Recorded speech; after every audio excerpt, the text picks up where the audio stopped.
सादर नमो नमः। मैं हूं स्वामी आनंद स्वरूप, लाइव हूं अपने फेसबुक पेज पर। और आज हम लोग बात करेंगे सनातन धर्म की।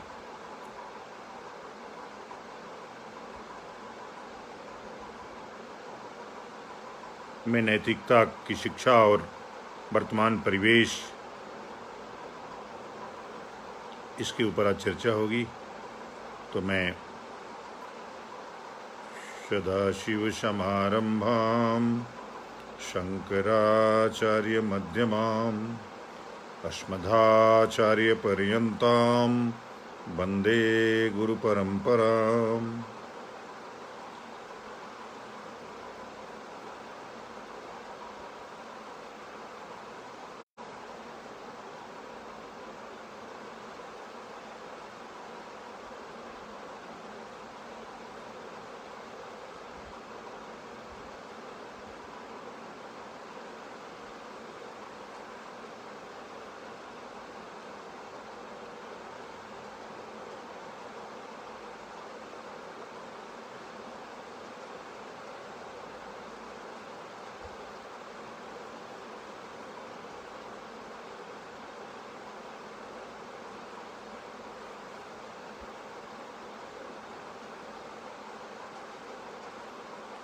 जुड़ जाइए थोड़े लोग, और लोग आ जाइए।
ठीक है, बात शुरू करते हैं।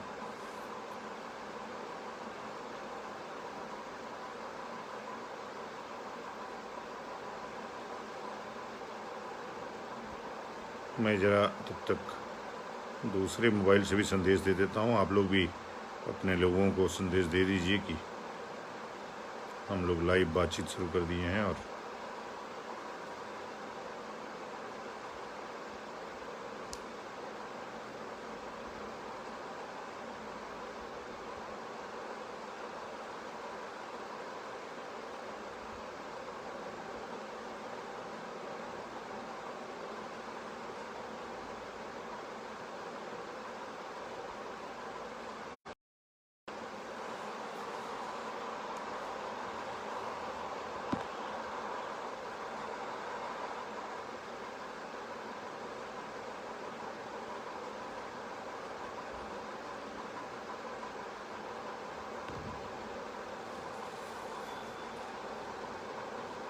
नमो नमः। आज तो लंदन से भी सूर्य हुआ है, लग रहा है कि भगवान प्रसाद जी जुड़ गए हैं। क्या हाल है भगवान प्रसाद जी?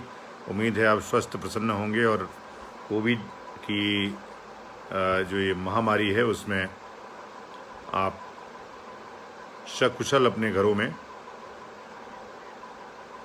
होंगे।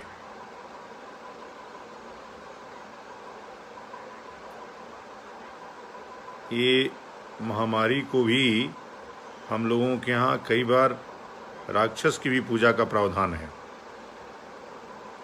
तो यहाँ पे कम से कम ये जो कोविड है सबको धैर्य सिखा दिया।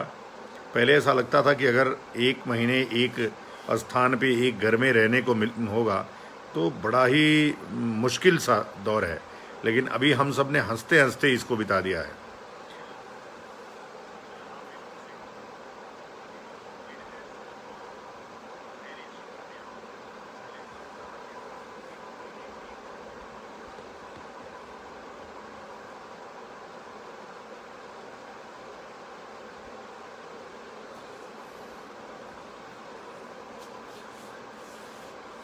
नमो नमः।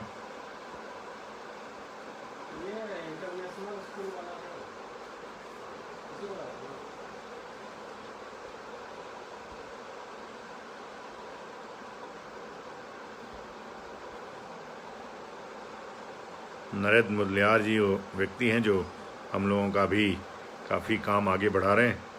बहुत बधाई, बहुत शुभकामना। शंकराचार्य परिषद बिना किसी ठोस संसाधन के इतनी जगहों पे आप देख पा रहे हैं या यूट्यूब पे देख पा रहे हैं, इसके पीछे नरेंद्र जी का ही चमत्कार है। और ललित बांगले जी, प्रभाष शुक्ल जी, दत्ता काले जी, भगवान जी तो जुड़े ही हैं, विनीत मिश्रा जी, मनोज गुप्ता जी, सुनील भाटिया जी,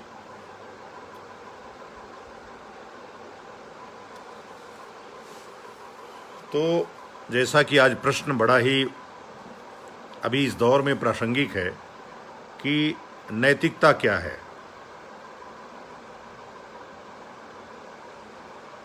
आप अपना जो प्रश्न है या अपना सुझाव है उसको लिखते रहें, मैं पढ़ता रहता हूँ तो अच्छा लगता है।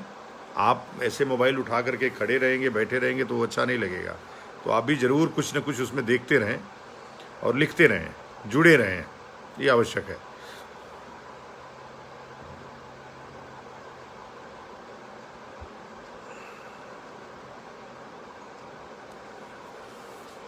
आज जो प्रश्न है नैतिकता का, वह नैतिकता का जो विषय है वो बड़ा ही व्यापक है। और जब देश आज़ाद हुआ, भारत के पास लिखित संविधान आया, तब से ही नैतिकता का पतन शुरू हुआ। और धीरे धीरे नैतिकता का पतन इतना हो गया है कि अब संख्या नैतिक लोगों की बहुत ही कम और अनैतिक लोगों की ज़्यादा है। तो अब अनैतिकता ही सब कुछ है ऐसा दिखने लगा है। नहीं तो जो हमारी परंपरा है सबको साथ लेके चलने की, सबको जोड़ करके साथ लेके चलने की,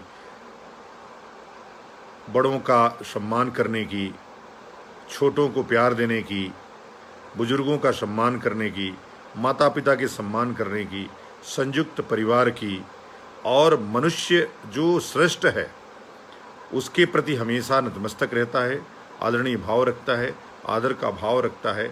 और यह सब जो शिक्षा थी वह गुरुकुलों से, आचार्यों से, धर्माचार्यों से और गुरुओं से आती थी।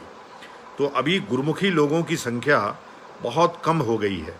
अब तो गुरु, अगर गांव में तो यही स्थिति हो गई है कि गुरु के साथ ही बैठ करके दारू भी पीते हैं लोग, गुरु के साथ बैठ करके दुराचार करते हैं लोग, गुरु भी जिसको मन होता है उसको उठा के बना लेते हैं लोग। और ऐसे चूँकि वो जाति जन्म से ब्राह्मण होना चाहिए, भले उसका कर्म नहीं है, ऐसे गुरु जब समाज में होगा तो आपके परिवार का भला तो कतई नहीं हो सकता है। इसीलिए कहते हैं कि पानी पियो छान के और गुरु करो जान के।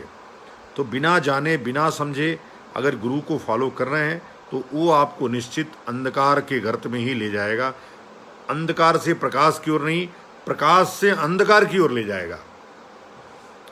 तो इसलिए मेरा कहना यह है कि सबसे पहले गुरुओं की खोज करिए। जो ये बने हुए गुरु हैं जिनका स्वयं आचरण दूषित है, वह तो कतई आपको मार्ग नहीं दिखा सकते। तो मार्ग नहीं दिखा सकते, जैसे हमारे यहाँ एक परंपरा है, ईस्ट यूपी में, पता नहीं और देश में है कि नहीं वो पता नहीं है, गुरुमुख होने की। गुरुमुख होना मतलब गुरुमुखी, गुरु के की छाया ग्रहण करना या स्वीकार करना, गुरु को स्वीकार करना कि अब आज से आप हमारे गुरु हैं, ये हमारे गुरु हैं। अमुक व्यक्ति हमारा गुरु है।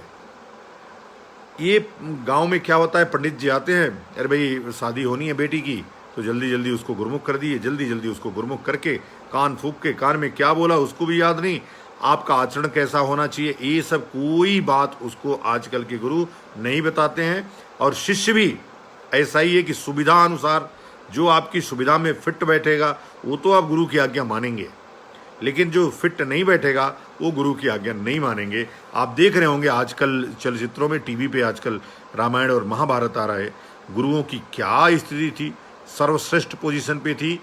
आज गुरुओं का स्थान खत्म हो गया, इसलिए कि गुरु का गुरु जो उसको शिक्षा देने वाला था वो पतित था, उसने पतित का निर्माण किया, और हम भी आने वाली पीढ़ियों को पतित बनाने का ही प्रयास कर रहे हैं। इसलिए कि हमारे अंदर गुरु बनने की योग्यता नहीं है, और हमने छद्म आवरण लेकर के और अब प्रचार प्रसार कर रहे हैं कि मैं गुरु हूं।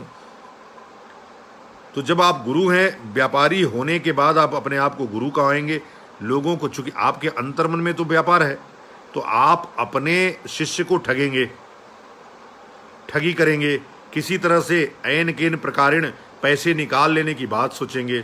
आप कभी ये नहीं सोचेंगे कि हमको पैसे कहाँ से आएंगे, हम अपने शिष्य को क्या दे पा रहे हैं, हमने उसको क्या गुरु ज्ञान दिया, हमारे वजह से उसमें क्या क्या परिवर्तन हो रहे हैं। आज एक व्यक्ति मिला हमको सुबह सुबह, और हमारे बगल में एक तालाब है, मैं कहानी बता रहा हूँ। एक पंडित जी थे, मैं वीडियो बनाने लगा कि पंडित जी अगर आप बाहर नहीं निकलेंगे तो मैं वीडियो डाल दूंगा, और आपके जितने जिसका पूजा पाठ कराते हैं मैं सबको भेज दूंगा। पंडित जी निकल करके भाग गए।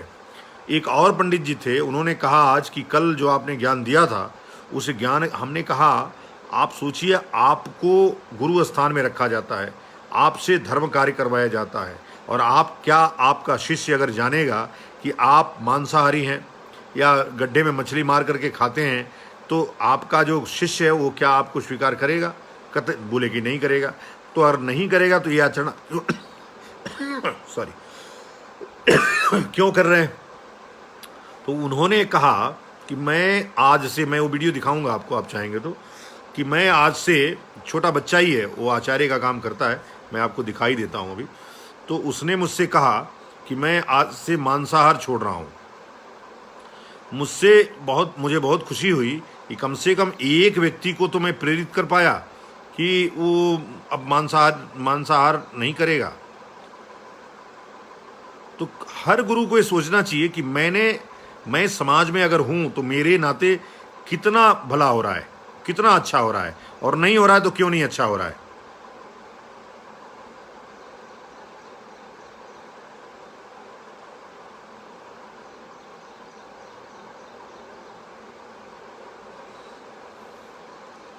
आपको वीडियो दिखा लेता हूं।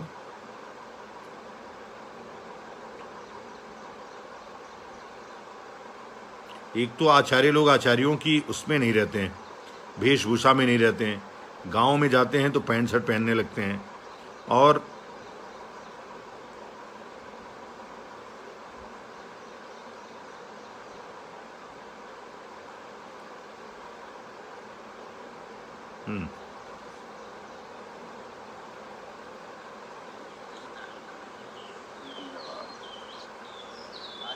कोई भी मांसाहार जीव नहीं ग्रहण करता। धन्यवाद। आज के बाद कोई भी मांसाहार जीव नहीं ग्रहण करता। बोल रहे हूँ कि आज के बाद किसी प्रकार का कोई मांसाहार नहीं करूँगा। आज के बाद कोई भी तो मैं ये प्रयास करके इनको जरा देख लीजिए आप लोग, मैंने इनको छुड़वाया। आज ये आज तक मांसाहारी ब्राह्मण थे, मैंने इनको प्रयास करके कहा कि आप शाकाहारी ब्राह्मण हो जाइए, तो ये इन्होंने स्वीकार कर लिया है कि आज से मैं शाकाहारी ब्राह्मण रहूँगा। अच्छी बात है, मुझे अच्छा लगा कि कम से कम एक व्यक्ति इतना तो हमारे कहने के बाद, हमारे कहने का आदर किया कि वो मांसाहार छोड़ करके, कल मैं जिस प्रकार से आपको कह रहा था कि भाई आप कम से कम अपनी जो एक बुरी लत है, आज तक मांसाहारी ब्राह्मण थे, मैंने इनको प्रयास करके एक बुरी लत अपनी छोड़ दीजिए। से आपको कह रहा था, जब आप एक बुरी लत छोड़ देंगे, एक बुरी लत छोड़ते ही आपको लगेगा कि हमने सनातन को स्वीकार कर लिया। सनातन आपकी सुविधा या कोई भी नियम आपकी सुविधा से नहीं बनाया जा सकता है। जो ऋषियों ने बनाया उसको पालन करना ही परंपरा है। जो ऋषियों ने नियम बनाया वह परंपरा है। जो उनके युग से लेकर के आज तक अक्षुण्ण प्रवाहमान है वह परंपरा है। उस परंपरा को मानना है आपको।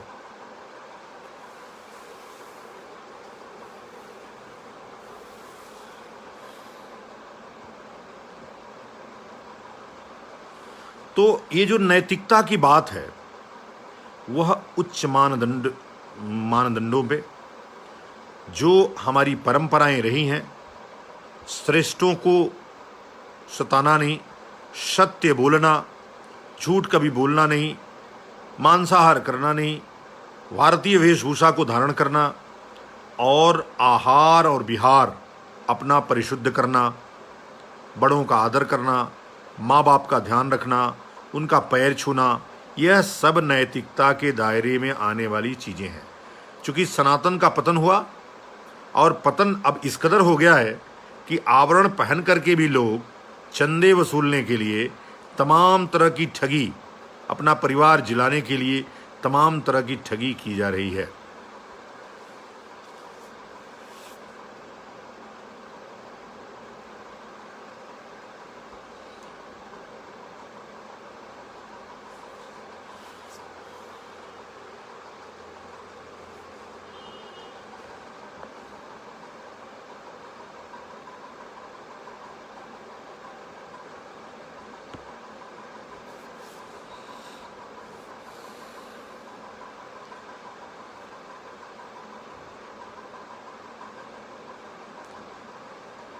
आप देखिए कि किस प्रकार से जो गीता का संवाद है कृष्ण और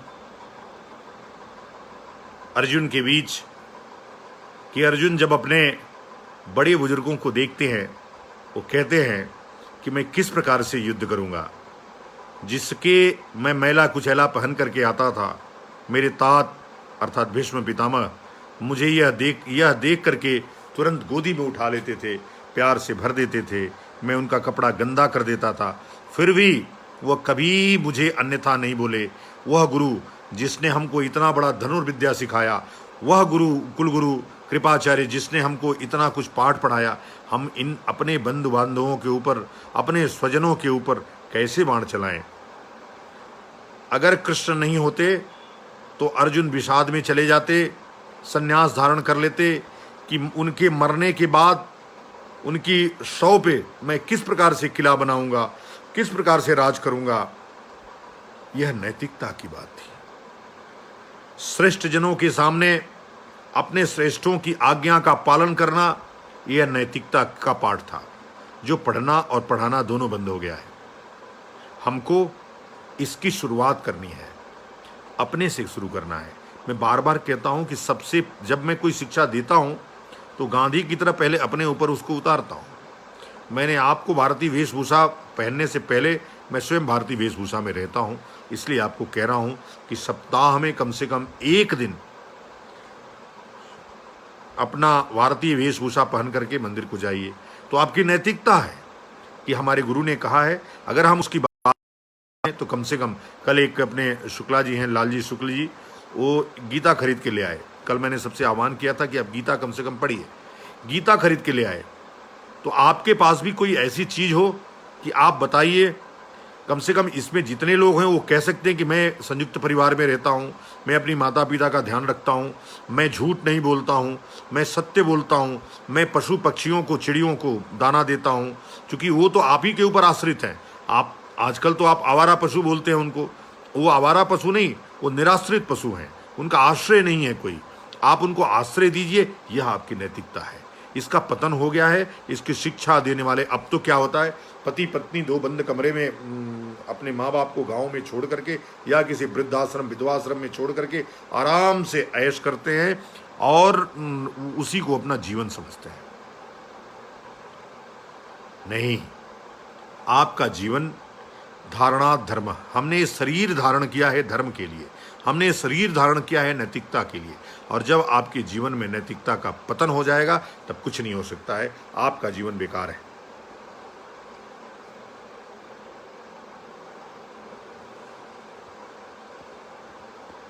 जरा अपने अपने समूहों में इसको शेयर भी कर दीजिए ताकि संख्या बढ़े और लोग इससे जुड़े।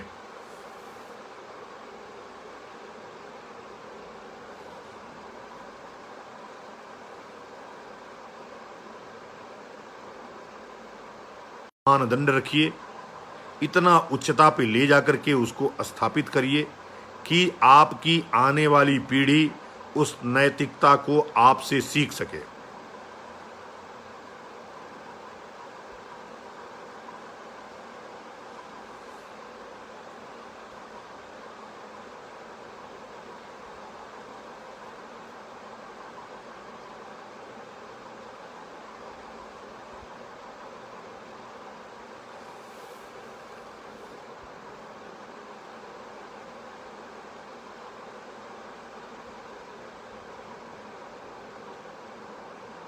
आप कितने लोग इससे सहमत हैं कि शिक्षा अंग्रेजी होनी चाहिए?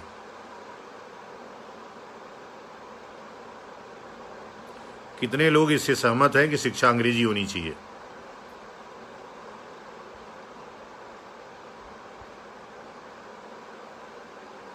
जरूर आ रही होगी नेटवर्क की समस्या, पर मेरे यहाँ तो ठीक दिख रहा है, शायद आपके यहाँ नहीं दिख रहा हो, ये हो सकता है। इसमें मेरा कोई बस भी नहीं है। नेटवर्क में लालजी शुक्ल जी आप आ गए, बस इतना ही बहुत है।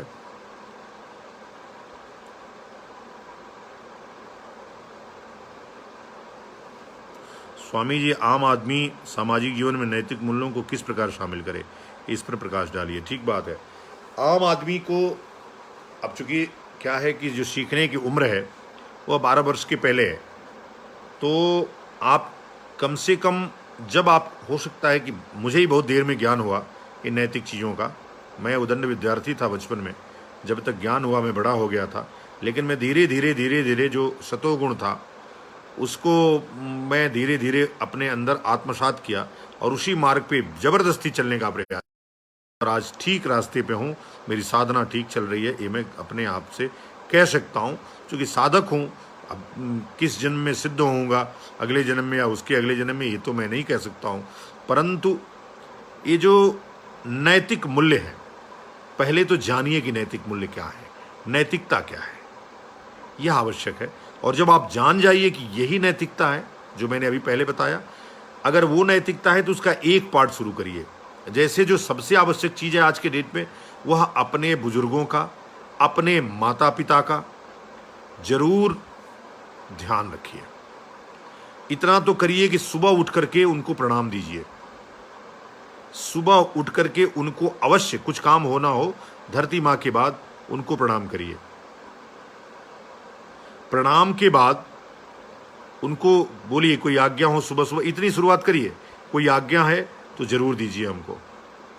आप आराम करिए, आप कोई काम करने चलें तो नहीं, आप मेरे रहते आप कैसे कर सकते हैं, तो उनको उसमें आनंद की अनुभूति होगी। उनको लगेगा कि जो ये है,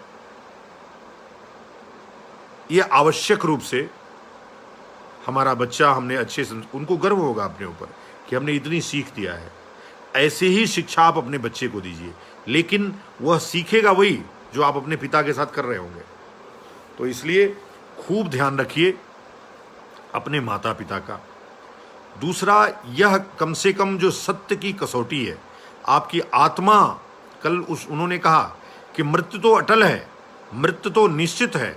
गीता में कृष्ण कहते हैं उनको कि मृत्यु तो अटल, मृत्यु तो निश्चित ही है, फिर उस पर विषाद क्यों, फिर उस पर दुख क्यों। इसीलिए जो सन्यासी का जीवन होता है वह अपना बिरजा होम अपने आप करके विश्व कल्याण, समाज कल्याण के लिए लग जाता है, और लग करके फिर वह, उसको मृत्यु का भय नहीं रहता है।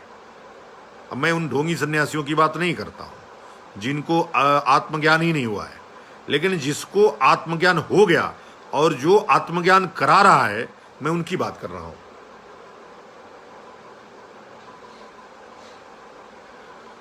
तो शुरुआत तो माता पिता के प्रणाम से शुरू हो, उनके रखरखाव से शुरू हो, उनके ध्यान से शुरू हो, उनके पूजन से शुरू हो। जितना ज़्यादा आप उच्च मानदंड अपने परिवार में शामिल करेंगे, आपकी आने वाली पीढ़ियां, आपका अड़ोस पड़ोस उतना ही अच्छा होगा। आपकी जिम्मेदारी सिर्फ अपनी तक नहीं है, आपकी जिम्मेदारी पड़ोसी बच्चों की भी है। इसलिए कि आपका बच्चा अगर बड़ा आदमी बन गया, अब पड़ोसी वाला खंजर वाला बन गया, तो आपके बच्चे की हत्या कर देगा। तो इसलिए जितनी जिम्मेदारी अपने बच्चे की लीजिए, उतनी ही जिम्मेदारी पड़ोस के बच्चे की भी लीजिए। ये आपकी नैतिकता है। सत्य बोलना आपकी नैतिकता है। अधर्म अपने आंखों से न देखना आपकी नैतिकता है।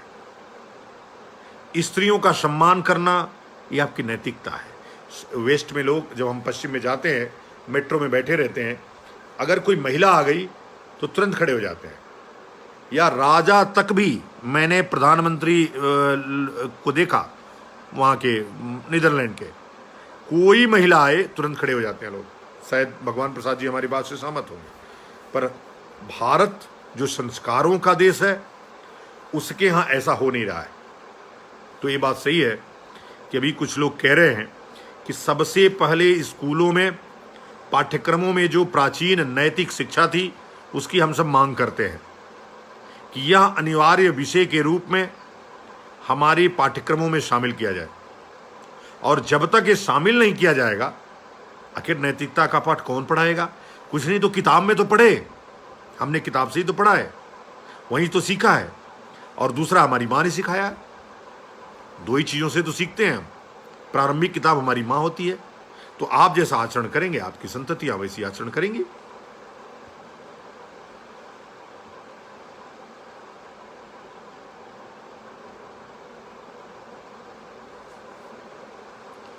देखिए क्या है कि ये भी एक नैतिकता है कि निज भाषा का प्रचार, जो व्यक्ति है ना, जो पैदा होता है, मैं दो चीज़ें आपको बहुत ध्यान से बता रहा हूँ। आप अगर हिंदी में पैदा हुए हैं तो आपकी समझ जितनी अच्छी अपनी, जैसे कन्नड़ा वाले कन्नड़ा में, मैं उन सबको भारतीय भाषा की बात कर रहा हूँ, उसको सबसे ज़्यादा सहजता उसी भाषा में होती है। और उसी भाषा का पाठ्यक्रम ही उसको संस्कारित रख सकता है। बिनोवा ने नेहरू को कहा कि हमने झंडा बदल दिया है, अब हमको अपनी भाषा भी बदल देनी है, अब हमको अंग्रेजी शिक्षा नहीं देना है। लेकिन अंग्रेजी शिक्षा का प्रभाव इतना है कि आज एक गांव में रिक्शे वाला भी समझता है कि हमारा बेटा अंग्रेजी माध्यम में पढ़ रहा है। वो आगे का ध्यान नहीं रखता है, लेकिन वो गर्व से कहता है फलाना स्कूल में हमारा बच्चा पढ़ रहा है। ये नहीं देखता है कि वहाँ संस्कार क्या दिए जा रहे हैं या हमारा बच्चा कैसा हो रहा है। हमारे बच्चे, हम सब ऐसे सरकारी स्कूलों से पढ़े हुए लोग हैं जिनके पास आज भी नैतिक शिक्षा है। इसलिए कि हमको इस किताबी ज्ञान बाद में, पहले उठना बैठना, बोलना चालना, पानी देना, अतिथि सत्कार, अतिथि देवो भव, यह सिर्फ हमारी परंपरा है, यह सिर्फ हमारी नैतिकता है। और कोई ये काम नहीं करता है, और कोई ये शिक्षा नहीं देता है। तो यह जो नैतिक शिक्षा है, इसको पाठ्यक्रम में शामिल करके, और जितने इंग्लिश मीडियम स्कूल हैं, कम से कम इनको तो चाहिए ही। जैसे मैं अपने यहाँ गीता का प्रत्येक, सभी विद्यालयों में अपने गीता का प्रत्येक दिन पाठ होता है शाम को। गीता अनिवार्य विषय के रूप में सम्मिलित है हमारे स्कूलों में। मैं आपसे भी कहता हूँ ये मनाही नहीं होगी, आप गीता पढ़ा। हालांकि कुछ ढक्कन टाइप के लोग इस देश में अभी भी जीवित हैं, जो सिर्फ, चूँकि मैं बोलता हूँ ना, गैर हिंदुओं के रुपयों पे पलने वाले उनके दास। अभी आपने देखा, एक प्रशांत भूषण नाम का वामपंथी है, उसके बाप भी यही करते मर गए, इसकी भी यही हालत है। वो रामायण न दिखाया जाए, पहले तो उस, क्या नाम है उस पत्रकार का, एक पत्रकार है ना जो बार बार कहता है कि कौन मांग कर रहा है रामायण की मांग। ऐसे विश्व रिकॉर्ड बन गया है कि रामायण को देखने वाले लोग इस दुनिया में पूरे इतने हैं कि कह नहीं सकते। ये जाकर के रुकवाने की बात कर रहा था, इसलिए कि इससे उसके जो मुसलमान लोग हैं वो खुश हो जाएंगे। और पता नहीं क्यों जज लोग इस नालायक की बात भी सुनते हैं, इसके सारे पिटीशंस को क्यों नहीं खारिज कर देते हैं। भाई, न्याय की एक ही परिभाषा है, सामाजिक न्याय। समाज के दृष्टि में देखा प्राप्त होने वाले जो अन्याय है उस वही जज देखता है। हो सकता है कानून में कई चीजें ऐसी गलत लिख गई हों, क्योंकि प्रशांत भूषण जैसे तमाम लोग थे उस संविधान बनाने में जो आज अपने आप को पुजवा भी रहे हैं, तो हो सकता है कि उन्होंने कुछ गलत लिखा हो। संविधान कोई गीता नहीं है जो ईश्वरीय किताब है। संविधान में आज तक सैकड़ों संशोधन हो गए। गीता में तो कोई संशोधन नहीं हुआ, रामचरितमानस में भी कोई संशोधन नहीं हुआ, वाल्मीकि रामायण में भी कोई संशोधन नहीं हुआ, लेकिन संविधान में तो सैकड़ों संशोधन हो गए। तो संविधान मानव निर्मित और गैर जिम्मेदार मानवों द्वारा निर्मित एक किताब है जिसको सरकार लाठी के दम पर मनवाती है। तमाम ऐसी अनर्गल चीजें हैं। इंडिया दैट इज भारत, ये क्या है? संविधान में भारत की परिभाषा दी गई कि इंडिया दैट इज भारत, संविधान का अनुच्छेद नंबर 1। संविधान में आप कहते हैं कि धर्म, मूल, वंश, जाति के आधार पर कोई विभिन्नता नहीं की जाएगी। आरक्षण क्या है? ठीक बात है, कुछ दिन के लिए आरक्षण जरूरी था इस समाज के लिए, मैं स्वीकार करता हूं, परंतु अभी वह समय है जब आपको आरक्षण आर्थिक आधार पर देना चाहिए, इसलिए कि अभी सभी वर्णों के लोग, सभी धर्मों के लोग गरीब हैं।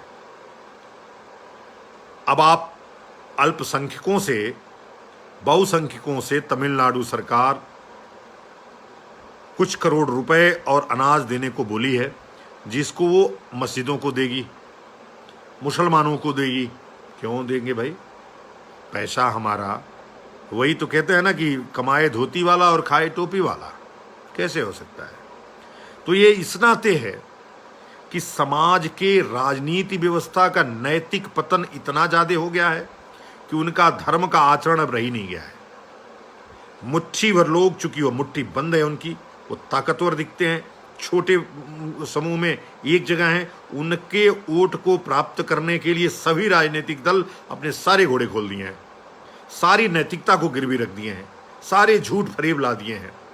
अब आप सोचिए, रामायण आ रहा था, इतने करोड़ों लोगों ने, 10 करोड़ से ऊपर लोगों ने देखा, और वो नालायक चला गया बंद कराने। मैं प्रशांत भूषण की कड़ी निंदा करता हूं, और उस पत्रकार का नाम भी मुझे नहीं आ रहा है, ब्राह्मण है वो भी, कहने को बिहार का, नाम नहीं याद आ रहा है, आपको आए तो जरूर बताना। मैं इतना सीरियस भी नहीं लेता हूं ऐसे लोगों को, इसलिए नाम याद नहीं रहता है।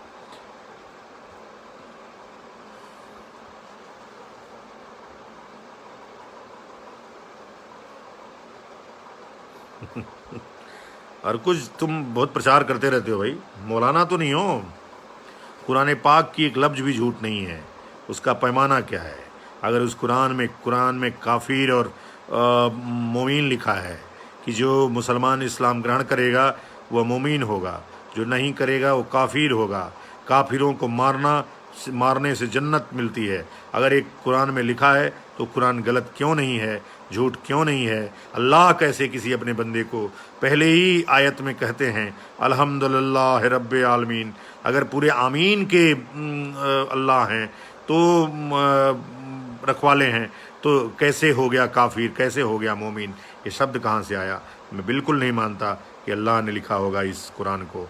कुरान कहीं बीच में किताब को ले आया गया है, और वह निंदनीय है। जो उसका चैप्टर है वह मैं खुले मन से, खुले दिल से इस बात को कहता हूँ, और सभी मुसलमानों को आह्वान करता हूँ कि एक बार गीता का पाठ अवश्य करिए। मैंने कुरान पढ़ा है।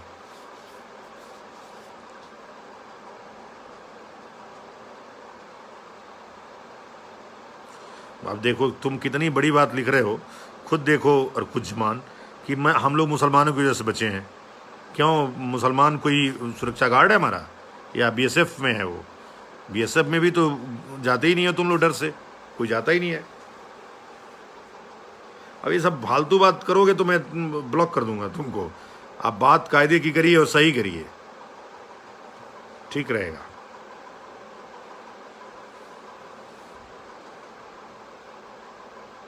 नैतिकता की पहली ईंट है आदरणीय भगवान प्रसाद जी कि हम कितने अपने अंदर को, अपनी आत्मा को कितना जागृत रखते हैं। और जब तक जागृत नहीं रखेंगे, सच को सच बोलने की हिम्मत नहीं करेंगे और यह स्वीकार नहीं करेंगे कि मुझसे गलत हो गया, आप किसी के पिछलग्गू बने रहेंगे। जो ही वो समझाएगा, जो आपका विश्वमन करेगा, वो कान में भरते रहेंगे तो ठीक नहीं होगा। तो पहली जो शिक्षा है, पहली जो ईंट है, माँ बाप का सम्मान। बच्चे की माता पिता का पहला कर्तव्य है, और वो भी एक नैतिकता है, कि बच्चे को अच्छा संस्कार देना। वह शिक्षा कतई नहीं देना जो नफरत फैलाती हो। वह शिक्षा कतई नहीं देना है जो लोगों से लोगों को लड़ाती हो। जो शिक्षा अहिंसा का पाठ पढ़ाता हो, ऐसी नैतिक शिक्षा को भारतीय सभी स्कूल कॉलेजों के पाठ्यक्रम में अनिवार्य विषय के रूप में अवश्य शामिल करना चाहिए। सभी धर्माचार्यों को अपना आचरण ठीक करके समाज में अच्छे आचरण का प्रचार और प्रसार करना चाहिए।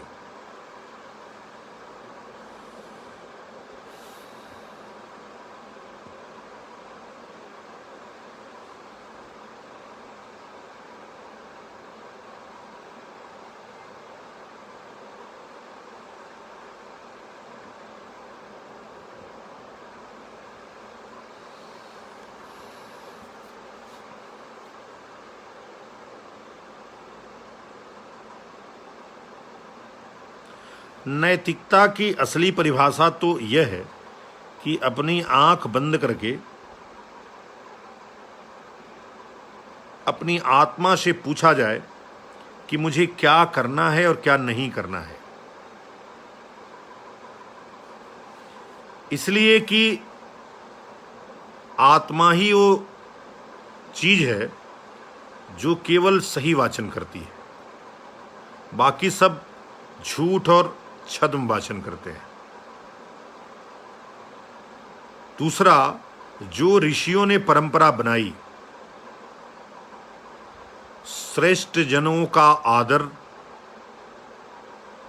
और परहित, परहित में सब आ जाएगा, पर मीन सभी, जो आपके इर्द गिर्द रहने वाले लोग हैं उनके प्रति संवेदनशील होना, यही नैतिकता है। मतलब मैं सिर्फ माता पिता की बात नहीं कर रहा हूं, आपके अपने माता पिता के उम्र के श्रेष्ठ जनों का सम्मान, पशु पक्षियों का सम्मान, धरती पे रहने वाले सभी इंसानों का सम्मान, यह आवश्यक है और यही नैतिकता है। तो नैतिकता दूसरा ये है सत्य। सत्य पे खड़े रहना, यह आपका प्रथम नैतिक दायित्व है। और जब आप सत्य का आचरण करने लगेंगे, हर चीज आपको सत्य दिखेगी, तो आप विश्वास करिए कि आपका जीवन और आपके द्वारा बनाए जाने वालों का जीवन सर्वोच्च सनातन के मान बिंदुओं पे फिट बैठेगा।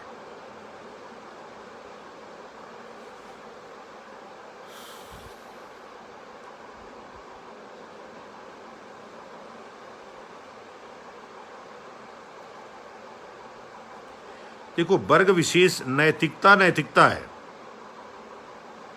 अब कान की परिभाषा दूसरी नहीं हो सकती है। आपके पास भी कान है, चींटी के पास भी कान है, हाथी के पास भी कान है, कान कान है। ऐसे ही नैतिकता वर्ग विशेष के लिए नहीं है, नैतिकता सबके लिए है, लेकिन आपके लिए इसलिए ज़्यादा है क्योंकि जब आप किसी पशु को भी ट्रेनिंग देते हैं तो वो नैतिक हो जाता है। मेरा एक कुत्ता है बैंगलोर में, उसका नाम है सुल्तान। वो इतना समझदार है कि जब मैं आश्रम से बाहर निकलने लगता हूँ तो वो दौड़ करके मेरा जो सामान है उसको पकड़ करके खींचता है। लेकिन जब मैं कह देता हूँ कि मैं फिर से लौट के आऊँगा तो वो फिर जिद नहीं करता है। तो पशु को भी जिस प्रकार का आप संस्कार देते हैं, तमाम घरों में पशु रहते हैं, बिल्ली रहती है, कुत्ते रहते हैं, तोता रहता है, खरगोश रहता है, आपके एक बात कहने के बाद ही वह जो आप कहते हैं वैसा करने लगता है। वही ट्रेनिंग आपको बच्चों को भी देना है। कि और बच्चों को ट्रेनिंग कैसी देनी है। अब शुरू में ही बच्चों को AK-47 जैसे और कुछ जमान के लोग करते हैं। मैं ये कहता हूँ कि आप बचपन से बच्चे को AK-47 में गोली भरना सिखाओगे, उसको फायर करना सिखाओगे, निश्चित सिखाइए, लेकिन गोली कभी भी आत्मरक्षा के लिए नहीं चलती। आत्मरक्षा के लिए दंड चल सकता है, तलवार चल सकती है, लेकिन कभी भी गोली नहीं चलती है। हाँ, बंदूक तो इसीलिए लाइसेंस दिया जाता है कि आपकी आत्मरक्षा, जब आपके ऊपर हमला हो तो आप उसका प्रयोग करिए, लेकिन आप तो दूसरों की अपना व्यवसाय चलाने के लिए हत्या करने में उसका प्रयोग कर देते हैं, तो यह अनैतिक है।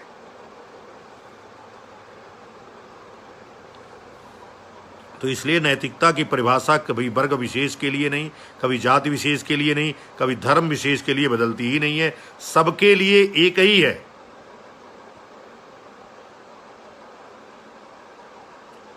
और जरा आप जरूर नैतिकता के बारे में सुझाव लिखते रहिए ताकि मैं पढ़ता रहूं उसको। आप नहीं लिखेंगे, आप नहीं पढ़ेंगे, आप नहीं प्रश्न करेंगे तो बात कहां से संवाद में बदलेगी। सुरेश पाल जी पूछ रहे हैं, स्वामी जी, जातिगत आरक्षण को मूल रूप में समाप्त किया जाना आवश्यक है, यह देश पर कलंक है, लेकिन इससे बड़ा कलंक है जातियों का होना। मित्र सुरेश पाल जी बहुत बड़ा काम कर रहे हैं NVNU के माध्यम से, और नया विचार नई शिक्षा नामक संगठन है। हमारे शिष्य हैं गंभीर सिंह जी, उनके परम मित्र हैं और उनके, हमको लगता है कि संगठन के प्रमुख हैं। तो मैं इस बात को कहता हूं, मैं तो पहले दिन से इस बात को लगातार कह रहा हूं कि भारत को जाति मुक्त कराना शंकराचार्य परिषद का और मेरा परम लक्ष्य है, यह रहेगा ही। इसलिए कि जब तक जातियां, छुआछूत, भेदभाव, और हम इस बात को कहते हैं कि अहम ब्रह्मास्मि तत्वमसि, मैं ब्रह्म हूं और तुम भी वही हो, जब ये तय हो गया है कि तुम भी वही हो तो भेद कैसा। ये विभेद मिटाना है, और यह विभेद सिख शंकराचार्य के आदर्श दर्शन में निहित है। अगर हम उसका पालन अक्षरशः करने लगे, जीवन धन्य हो जाएगा। भेदभाव और जो ये नफरत का वातावरण समाज में घुला हुआ है वो अपने आप समाप्त हो जाएगा। जो आपका लक्ष्य है, मेरा परम लक्ष्य है, वो प्राप्त हो जाएगा, ये विश्वास रखिए आप।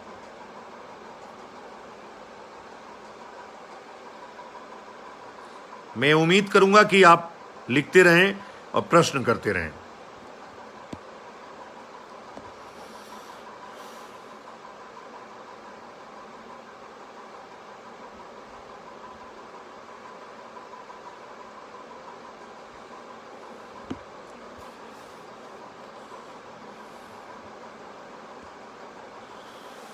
तो ये जो हमारा उद्देश्य है आपको नैतिकता का पाठ पढ़ाने का, हम शुरुआत हमेशा से एक से करते हैं। तो आप कम से कम अपना कर्तव्य माता पिता के प्रति, समाज के प्रति जितना हो सकता है उतना निर्वहन करने की शुरुआत करिए। यह आपका पहला अध्याय और पहला कर्तव्य होगा। जब आप नैतिकता के पहले पौधान पे पहुंच जाएंगे, पहुंचे ही होंगे, मैं जानता हूं इसमें से 95% लोग ऐसे हैं जो बिल्कुल नैतिकता के उच्च मानदंडों को मानते हैं और उसको जीते हैं, मानते ही नहीं उसको जीते भी हैं। तो मैं जो इस बात को कह रहा था कि जब तक आत्मा आपकी जागृत नहीं होगी, आपको ऊंच नीच भेदभाव, जब तक आप उसमें सम्मिलित रहेंगे, आत्मा आपकी सब में एक ही है, जिस प्रकार से आकाश एक ही है, वो सब में आत्मा एक ही है। यह भाव जब तक आप में डेवलप नहीं होगा, जब तक आप केवल एक मनुष्य रहेंगे, इंसान नहीं बनेंगे, भगवान नहीं बनेंगे, तब तक ये जो नैतिकता है उसका पाठ आप पढ़ नहीं पाएंगे। तो सबसे जरूरी है आपको पात्र बनना, आपकी पात्रता बनाना अपने अंदर, और वो पात्रता संकल्प से हासिल हो सकता है। कि संकल्प कि हमको सत्य ही बोलना है, संकल्प कि हम कभी अपने माता पिता से ऊंची आवाज में बात नहीं करेंगे, संकल्प एक कि हम अपने बच्चे को अच्छा संस्कार देंगे, संकल्प एक कि दूसरे के बच्चे को भी अपना बच्चा समझेंगे, दूसरे के माता पिता को भी अपना माता समझेंगे, और जितना हो सकता है समाज में स्त्रियों का सम्मान ऊंचा उठाएंगे। यह संकल्प जब आप ले लेंगे, तब जाकर के नैतिकता का प्रथम अध्याय आपके जीवन में शुरू होगा।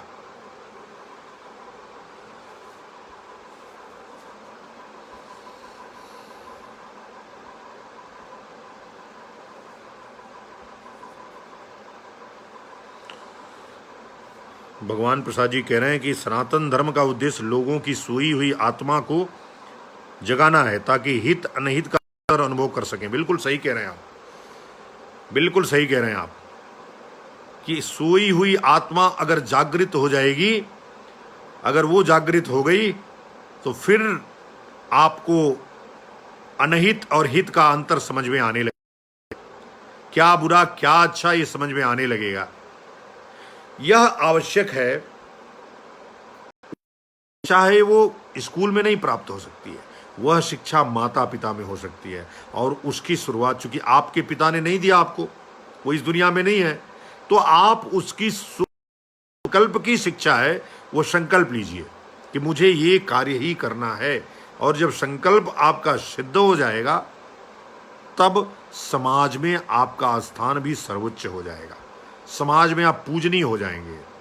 वो जरूरी नहीं कि भगवा पहन करके ही आप पूजनीय रहेंगे, पैंट पहन करके भी अगर आप नैतिकता के उच्च मानदंड बिंदुओं को आप मानते हैं, अपने जीवन में आत्मसात करते हैं, सत्य को आत्मसात करते हैं, और जो भी श्रेष्ठ आचरण हो सकता है, जो भी श्रेष्ठ नैतिकता हो सकती है, उसका पूरी तरह से अगर पालन कर रहे होते हैं आप, समाज में वैसे ही पूजनीय हो जाते हैं आप।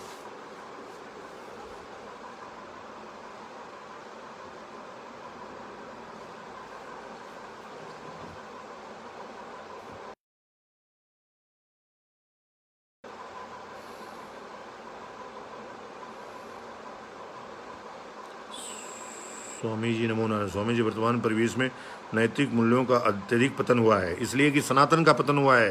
राकेश मिश्र जी हमारे मंडल संयोजक हैं। और व्यभिचार और अनैतिक संबंध और बलात्कार की घटनाओं से मन द्रवित हो जाता है, यहाँ तक कि मासूम और छोटी बच्चियों को भी लोग अपनी हवस का शिकार बना लेते हैं, और पारिवारिक रिश्ते भी इसकी जद में आ चुके हैं, जबकि वैदिक सनातन धर्म में इसके लिए कोई स्थान नहीं था। इस पर हम परिषद के माध्यम से कैसे आवाज़ बुलंद कर लोगों को जागरूक कर सकते हैं, मार्गदर्शन करें। मैं इस बात को अभी कही रहा हूँ ना कि सबसे पहले तो जीवन में अपनी आत्मा को जगाने का प्रैक्टिस शुरू करना है, और उसके बाद एक संकल्प ग्रहण करना है कि मैं अपने शरीर से कभी कोई ऐसा आचरण नहीं करूंगा जो समाज में निंदा का पात्र बनना पड़ेगा। एक कोई शुरुआत करिए आप। स्त्रियों के प्रति सम्मान भाव रखूंगा, स्त्रियों के प्रति प्रेम भाव रखूंगा, उनको अपनी माता के समान ही दर्जा दूंगा, अपनी बहन के समान ही दर्जा दूंगा। जिस दिन ये भाव आपके अंदर हो गया, और बच्चे को कान में लगातार अवे डालते रहे, लगातार ये शिक्षा देते रहे, ऐसे ही सत्संग कराते रहे, गुरुओं के पास ले जाते रहे, तब जा करके यह जो बात आप कह रहे हैं मिश्र जी, वह पूर्ण होगा। और संस्कारित समाज ही विश्वगुरु बनने का अधिकारी हो सकता है, जगत गुरु बनने का अधिकारी हो सकता है। आज तो मैं कल बोल रहा था कि छदम भेषधारी कालनेमियों ने जगत गुरु की पदवी धारण करके मोटे मोटे ऊंचे ऊंचे सिंहासनों पे बैठ करके आडंबर युक्त बातें करके उनका चरित्र स्वयं खराब है और दूसरों को चरित्र की बातें बता रहे हैं। इसीलिए समाज का और पतन हो रहा है कि गुरु वो है जो स्वयं उन चीज़ों का पालन नहीं करता है। जब तक मैं पालन नहीं करूंगा, अपने शिष्यों को कहता रह जाऊंगा, बच्चों को कहता रह जाऊंगा, वो पालन नहीं करेंगे। वो पालन कैसे करेंगे? वो देखेंगे कि आप क्या कर रहे हैं। आपको मोबाइल प्रयोग करते देखते देखते उस आपसे ज़्यादा चूंकि उसमें घुसता है और सीख जाता है, तो जब आप एक स्टेप उसको बढ़ाएंगे, वो सीढ़ी चढ़ जाएगा पूरी नैतिकता की सीढ़ी चढ़ाने के लिए ये आवश्यक है कि आप ऊंचे से पहला पाठ अपने बच्चे को सिखाइए, उसको सत्संग कराइए, भारतीय वेशभूषा में एक दिन सप्ताह में मंदिर ले जाइए, उसको भगवान से जुड़िए, गुरुमुखी करिए उसको। कभी वो जब आईएएस भी रहेगा तो व्यभिचार भ्रष्टाचार नहीं करेगा। भ्रष्टाचार अभी सदाचार हो गया है। आप कोई काम के लिए जाते हैं और जब तक वो क्लर्क या अधिकारी आपसे पैसा नहीं ले लेता है, तब तक आपको विश्वास ही नहीं होता है कि ये काम हो जाए। भ्रष्टाचार इतने चरम पे पहुंच गया है। ये क्यों पहुंच गया? इसलिए कि आपने बच्चे को गीता नहीं पढ़ाया, बच्चे को आपने संस्कार नहीं दिया, बच्चे को आपने गुरु के शरण में नहीं ले गए। इस नाते उसको नैतिक शिक्षा देने वाला कोई शिक्षक स्कूल में गया तो अंग्रेजी पढ़ा, a+b² whole square a² + b² + 2ab पढ़ा, उसने बॉन्डिंग पढ़ा, उसने अंग्रेजी पढ़ा, तो वहां देख रहा है कि यहां व्यभिचार तो सदाचार है। अब और भारत के अलावा तो कहीं ऐसा होता नहीं है, वहां कोई विवाह की ऐसी पद्धति नहीं है। तो जब तक इसकी शुरुआत, नैतिकता की शुरुआत अपने स्वयं से नहीं करेंगे, तब तक बात नहीं बनेगी।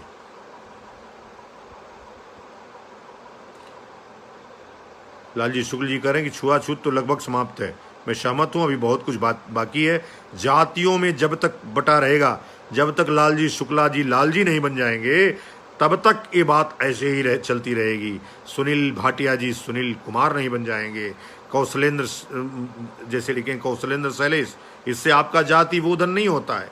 जब तक यह बोध या अहंकार आपके अंदर से नहीं मिटेगा, और जब तक पदवियां, शुक्ल यजुर्वेदियों को शुक्ल कहा जाता था, कितने शुक्ल लोगों को शुक्ल यजुर्वेद के विद्वान हैं वो, तो यह जो टाइटल मिली है चतुर्वेदियों को चारों वेद का, त्रिवेदियों को तीन वेद का, ये जो भी ज्ञान था उसके आधार पर उसकी टाइटल लगा दिया जाता था, जो अब जातियों में बदल करके अहंकार युक्त समाज बनाने के लिए काम कर रहा है। तो जब तक ये होगा नहीं, जब तक आप अपनी टाइटल नहीं छोड़ेंगे, जब तक अपने जाति का संस्कार नहीं छोड़ेंगे, तब तक बात बनेगी नहीं। वैसे तमाम लोगों के सर्टिफिकेट में हो गया है, आप शुरुआत अपने बच्चे से करिए। और कम से कम लिखने में कोई दिक्कत नहीं है, आप लिखते हैं, आप कोई ऐसा बनाते हैं तो मत लिखिए, क्या जरूरत है। मैं लालजी को जानता हूं, लालजी शुक्ल की कोई जरूरत मुझे नहीं है। मेरी बात अन्यथा रूप से नहीं लेना है। और खुसलेन जी कहने की हमारे धर्मगुरुओं की नाकामी है। आप नाकाम धर्मगुरु बनाओगे तो यही तो होगा भाऊ कौशलेंद्र शैलेश जी, क्योंकि केवल अपने वो तो मैं मठों मंदिरों से कभी निकलते ही नहीं, केवल जनता ही फड़फड़ाती रहती है। इससे अच्छा सुअवसर कभी नहीं आएगा। उनको अब आगे आकर सरकार होगा कि मंदिरों की संपत्ति केवल हिंदुओं तथा सनातन के उत्थान में ही लगे। इनके पास इतना कि ये गुरुकुल तथा हिंदुओं के लिए रोजगार करने के लिए लोन दे सकते हैं। अगर ऐसा धर्म देगा, और जो हम लोग हिंदू इकोनॉमिक फोरम बना रहे हैं वो भी इसी के लिए है। बिल्कुल सही, बहुत सालों से कर रहा हूं। मिशनरी स्कूलों को बंद कराना पड़ेगा लाल